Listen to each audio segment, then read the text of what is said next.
مرحبا. قصة مثل رجعت حليمة لعادتها القديمة. اكو ناس مهما تحاول تغيرهم يرجعون لنفس طبعهم الاول.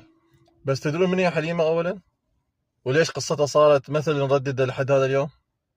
حليمة هي زوجة حاتم الطائي اللي يضرب به المثل بالكرم، بس هي كانت عكسه تماما. كانت بخيلة لدرجة ايدها ترجف من تخلي الدهن هواي بالاكل.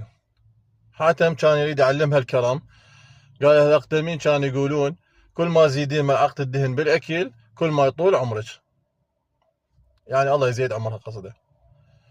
حليمة صدقت وصارت تخلي دهن هواية والأكل صار طيب وعمرها على طويل.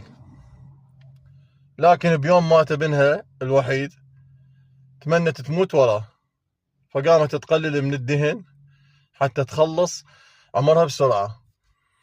الناس من شافوا أكلها رجع ما طيب قاموا يقولون رجعت حليمة لعادتها القديمة. هسه عرفتوا منو عندكم بالبيت او الشغل مثل حليمة توعدكم تتغير وبعدين ترجع لنفس الطبع؟